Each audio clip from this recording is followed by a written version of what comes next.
Hola, hola gente, bienvenidos una vez más a Encuéntrate Podcast. Para los que no me conocen, soy Andre de Gracia, para los que sí, gracias por estar aquí. Lo prometido es deuda, así que hoy en el episodio número 11 de mi podcast les voy a estar hablando de experiencia laboral como inmigrante, específicamente, obviamente, en Estados Unidos, que es donde vivo.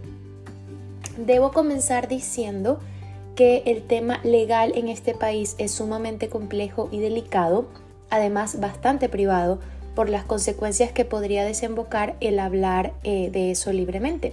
Sin embargo, decidí contarles un poco del tema laboral y todo lo que he hecho o me ha tocado hacer desde que llegué a este país para que vean que es bastante complejo. Y por si estás pasando por esto actualmente, también veas como una pequeña luz al final del túnel de que si haces las cosas bien, si te esfuerzas, si te creas un plan de a dónde quieres llegar o básicamente qué no quieres hacer, porque yo en el episodio pasado les comenté que en el ámbito laboral yo considero que siempre, e incluso ahora, he estado un poco perdida. No tengo como que un objetivo en específico al final o una meta, pero lo que sí tengo súper claro y a mí me ha funcionado mucho por el hecho de no saber qué quiero es saber lo que no quiero. Entonces mi plan ha sido ese, trabajar en pro a las cosas que no quiero que me pasen o las cosas que no quiero hacer. Y muchas de esas cosas las determiné o las entendí justamente debido al hecho de que trabajé en muchos ámbitos diferentes y en la mayoría de ellos, para no decir en todos, no me gustaba, no lo disfruté, no me encantó. Pero sin embargo, como siempre, trato de quedarme con lo bueno. A ver, vámonos hace 6 años atrás, cuando llegué a Estados Unidos. En el 2017 yo básicamente comencé a trabajar desde que tenía como unos 10 días acá y comencé siendo mesera para una fiesta privada. La fiesta privada era del dueño de un restaurante y él le gustó pues como atendí y tal, y me preguntó que si me quería quedar a trabajar en el restaurante. Y obviamente le dije que sí. Yo conseguí este trabajo gracias a una conocida que trabajó allí antes y básicamente me recomendó. Yo trabajé como que las primeras 2 semanas ayudando a todo el mundo, como recogiendo platos, fregando, cualquier cosa que me pidieran. Pero después de esas 2 semanas la jefa de cocina renunció y me metieron a mí a trabajar en la cocina, y debo decir que no fue como que yo apliqué para eso ni era mi meta. Yo nunca había cocinado como cociné en esa cocina, o sea, yo sabía cocinar pero bastante básico, pues no es que me moría de hambre, pero tampoco era una chef. Entonces obviamente fue súper duro. Me juzgué bastante, fui bastante dura conmigo, sobre todo porque mi primer año y medio, 2 años aquí, mi tema emocional no estaba para nada bien. También les puedo hablar de eso en otro episodio más a profundidad, pero yo no estaba bien, o sea, yo no me sentía bien, yo no me sentía feliz aquí, yo no me sentía parte, me sentía muy sola, estaban pasando muchas cosas en mi vida personal y obviamente profesional, porque obviamente tú llegas aquí con la idea de que, ok, yo tengo que sobrevivir, ¿me explico? Y como sea, a costa de lo que sea. Entonces, obviamente le dices sí a trabajos que no estaban en tu plan o no era lo que tú esperabas o whatever. Anyways, en este restaurante yo ganaba a 8 la hora y trabajaba de jueves a domingo. Los turnos eran súper cansones, súper largos, sobre todo en verano, que hacía un calor que te morías en esa cocina. Y normalmente entrábamos a trabajar tipo 5:30, 6 de la mañana, y los horarios de trabajo eran normalmente unas 13 horas al día más o menos. La hora de salida dependía de, bueno, qué tan rápido termináramos y tal y qué sé yo. Pero bueno, en paralelo a ese trabajo en esa cocina, yo tenía otro trabajo como mesera en un restaurante árabe donde me pagaban a $9 la hora, sin propina, no me daban propina. y es decir, trabajaba de lunes a lunes, porque trabajaba de mesera de lunes a miércoles y de jueves a domingo trabajaba de cocinera en el otro restaurante. Con todo y que trabajaba sin parar, hacía aproximadamente como unos $850 al mes, que en verdad no es nada para vivir aquí. O sea, yo no podía vivir sola, de broma, y podía vivir con un roommate cuando logré mudarme con un roommate, porque al principio viví con mi hermano. Pero bueno, ese trabajo de mesera lo conseguí en persona, yo aplicando pues en diferentes restaurantes, y allí me contrataron. Al mismo tiempo de esos dos trabajos, yo estudiaba inglés por las noches de lunes a jueves, y el poco tiempo libre que tenía, a veces también lo usaba para, como quien dice, matar tigritos, que eso es una frase bastante coloquial en Venezuela, pero se supone que es que no tienes un trabajo fijo, sino que vas haciendo cualquier cosita que te salga por allí. Entonces, dentro de esos trabajitos que hacía, digamos, de vez en cuando, que no eran mis trabajos fijos, porque ya les conté cuáles eran esos fijos, limpié casas y normalmente me pagaban a $10 la hora, pero eso obviamente, como les digo, no era una entrada fija. Ninguno de estos que les voy a contar ahorita era como que siempre, pues era cuando me salía, cuando yo tenía tiempo. Y los clientes a los cuales le limpié casa salían de un grupo de networking de venezolanos, de una comunidad venezolana en el que yo estaba. Además de eso, también cuidé unos perros una vez de una amiga de mi papá que se fue casi 2 meses de viaje, y yo tenía que manejar 1 hora de ida y 1 hora de vuelta todos los días para darle comida a los perros, llevarlos al baño, limpiar, todo aquello. Y fue casi 2 meses eso, como 1 mes y medio. Y por ese tiempo ella me pagó unos $500, un solo pago. Además de eso, también cuidé niños un par de veces, pero la verdad, de las cosas que había hecho hasta ahora, esto fue lo que menos disfruté. O sea, nada de las cosas que les acabo de contar me ha gustado, honestamente, fue todo horrible, pero trataba de quedarme con las cosas buenas. Por ejemplo, en el restaurante donde era cocinera, allí hice mis primeros amigos de aquí en Estados Unidos y todavía siguen siendo mis amigos. Entonces es como que brutal que tuve la oportunidad de tener a alguien en mi vida, a gente importante en mi vida, gracias a esa experiencia, pues. Entonces, como digo, fue muy duro, sobre todo emocionalmente, por todo lo que estaba pasando, por todos estos cambios, pero al mismo tiempo, nada, nos quedamos con lo bueno en la medida de lo posible. Entonces, anyways, volviendo al tema de cuidar niños, esto lo hice como unas 2-3 veces nada más. No, como les digo, no fue lo mío, y me pagaron $14 la hora, y básicamente eran como unas 4 horas por la noche nada más. No fue demasiado, pero obviamente había que darles de cenar, había que bañarlos, había que dormirlos, y bueno, ustedes se podrán imaginar lo caótico que es cuidar a unos niños que ni siquiera te conocen. fue heavy, pero bueno. Luego de eso también traté por un tiempo de hacer Uber Eats o DoorDash, pero la verdad nunca me salía nada. O sea, yo no sé si era por la zona en la que vivía, pero bueno, en fin, eso no lo logré. Esa entrada quedó cancelada.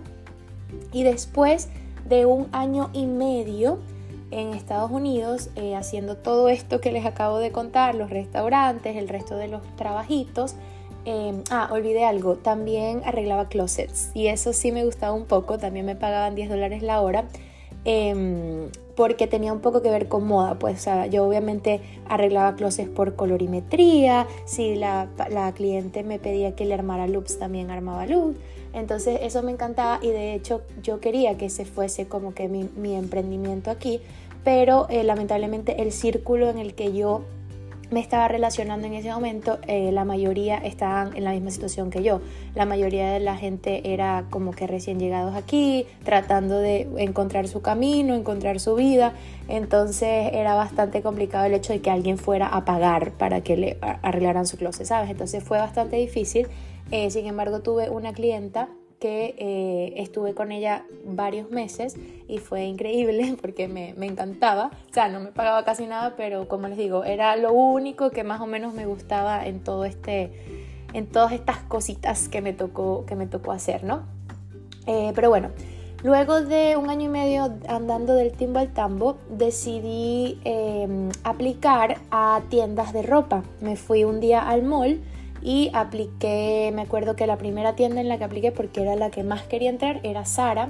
Después de eso apliqué en Forever 21 y después de eso entré a Aldo, y cuando estaba aplicando a Aldo, que era la tercera, me llamaron de una vez de Zara y me dijeron que si seguía en el mall, que me quería hacer una entrevista. Entonces me entrevistaron. Yo ya estaba estudiando inglés, pero yo no hablaba casi, o sea, era súper complicado para mí, y gracias a Dios la manager que me tocó hablaba español y se dio cuenta que yo estaba como que súper nerviosa y me dijo, ¿hablas español? Y le dije sí, y me dijo, o sea, me entrevistó en español al final y me dijo que le parecía como que súper cute para el departamento de niños porque parecía ser muy dulce y tal, y de hecho yo quería entrar al departamento de mujeres porque sentía como que ese era mi lugar, ¿saben? La moda, la cosa. Pero me dijo que no había vacante ahorita para el de mujer, pero que si entraba niños, podía aplicar al de mujer tan pronto se abriera una vacante. Entonces al final dije que sí.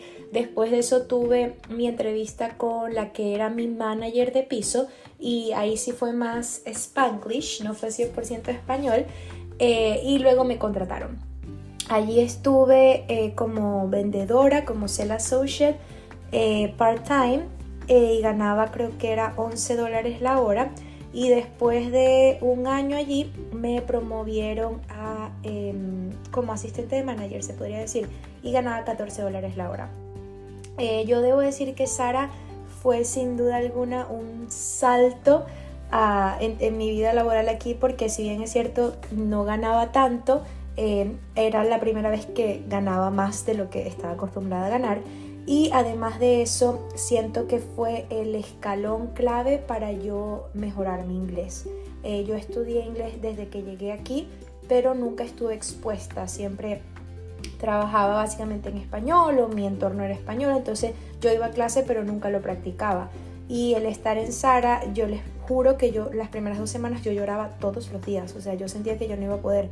Era súper horrible. El nivel de estrés que yo tenía era horroroso. No entendía nada.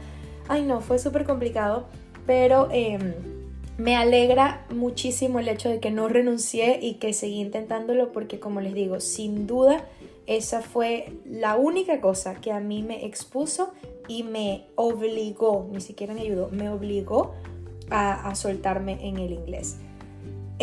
Bueno, nada, en Zara estuve 2 años y medio y de verdad aprendí demasiadas cosas. Siento que fue, no estoy segura que fue mi primer trabajo, digamos, formal en Estados Unidos, además en un gran corporativo.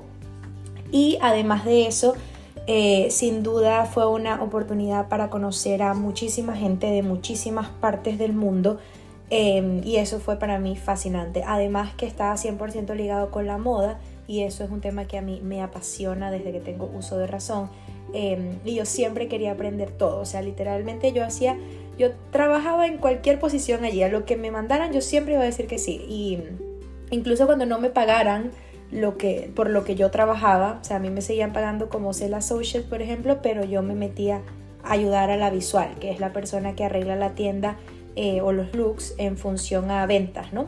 Entonces yo siempre sí, porque me encantaba aprender, pues, y le saqué demasiado provecho a eso. Pero el tema de trabajar en horarios del mall, de los centros comerciales, es súper duro. O sea, habían días que cerrábamos a las 11 de la noche y me tocaba volver a las 5 de la mañana a hacer como que llegaba mercancía.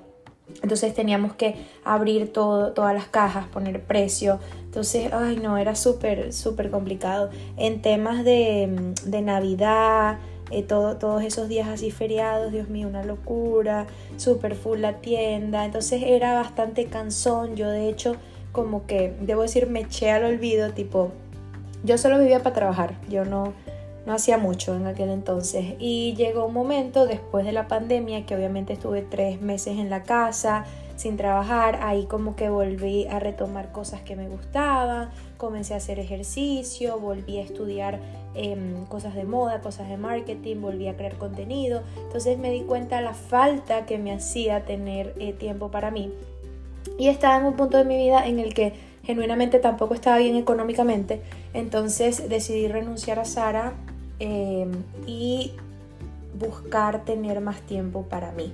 Como les digo, no estaba perdiendo demasiado, sobre todo económicamente hablando. Y mi hermano ese año había comprado una chocolatería y comencé a trabajar con él en octubre, apenas renuncié a Sara.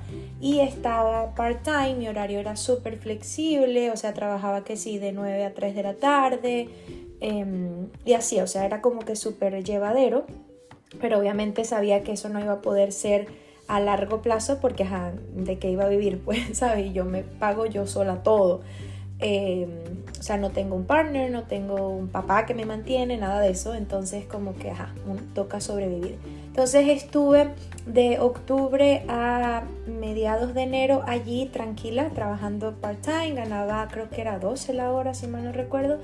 Y luego comencé a buscar trabajo.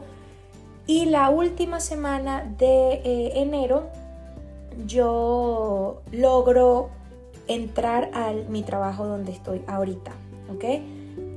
Pero los detalles de este trabajo se los quiero dejar en el próximo episodio, en donde les voy a contar más a detalle todo lo que hago en este trabajo, a qué me dedico, cuáles son mis responsabilidades, cómo llegué a este trabajo, cómo lo conseguí, todo aquello.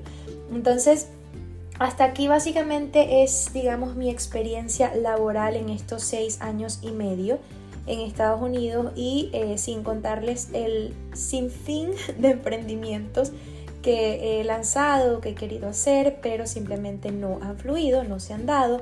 Lancé primero ofrecí cursos de maquillaje, después ofrecí personal shopping, después ofrecí styling. Con este tema de arreglar los closets y todo eso también hice eso. También lancé una línea de bolsos y franelas con mi prima, que es diseñadora de moda. De verdad que no he hecho una línea de accesorios, que yo de hecho en Venezuela tenía Beque, que era mi línea de accesorios, y también daba cursos de maquillaje. Entonces esas dos ideas, como allá me iba bien, yo las quería traer para acá básicamente, pero bueno, no se dio, quizás no era el momento idóneo, no sé, pero por cosas del destino, de Dios, de lo que sea, no era mi momento, no se dio. Pero bueno, nada, básicamente eso es un poquito el contexto de lo que ha sido mi vida laboral desde que me mudé a Estados Unidos. No ha sido un camino fácil, de verdad que no. Me ha tocado vivir muchas cosas, así como estoy segura que muchos de los que me escuchan les ha tocado vivir también. Y volvemos a lo mismo, el podcast es un espacio para entender que no estamos solos en esto. Y también va mucho de lo que les contaba en el episodio de la semana pasada, en donde básicamente les decía que es muy difícil conseguir o crear tu propósito de vida o de vida laboral en este caso, cuando vas en automático, ¿no? Cuando te toca, como les decía al principio de este episodio, sobrevivir. No hay un plan a largo plazo, sino vas tomando lo que te vaya llegando. Entonces siento que estos 6 años y medio los he vivido así, en automático, sin que me quede nada por dentro, sin mucho orgullo de que lo haya vivido así, aun y cuando estoy orgullosa 100% de todo lo que he logrado, de lo mucho que he avanzado, de poderme mantener por mí misma sin necesidad de molestar a nadie, sin ser una carga para nadie. Eso, aun y con todos los sacrificios que he hecho y con todas las cosas que me ha tocado pasar, yo siento que no lo cambiaría por nada. La sensación de libertad que yo tengo en este momento de ser dueña de mi propia vida, aun y cuando quizás a veces tenga limitaciones o quizás no pueda hacer todo lo que quiero al mismo tiempo, me siento demasiado en paz, me siento tranquila, me siento orgullosa de mí, de lo mucho que he aprendido, lo lejos que he llegado, y siento que este trío de episodios, el de la semana pasada, que estoy contándoles ahorita y el que viene, quiero yo que sean de alguna forma una herramienta para cerrar el ciclo y poder lograr enfocarme en un plan o en algo que realmente quiero hacer o me gustaría hacer en términos laborales. Entonces nada, sigo tratando millones de herramientas para descubrir qué sería eso ideal, pero ya les iré contando como siempre. Si quieren contarme su experiencia, no olviden que me pueden escribir por Instagram, que me encuentran como Andre de Gracia, es mi Instagram personal, o el del podcast es encuentrate.brand. Entonces los leo por allá. Muchísimas gracias por escucharme, les mando un beso enorme y nos volvemos a escuchar el próximo miércoles.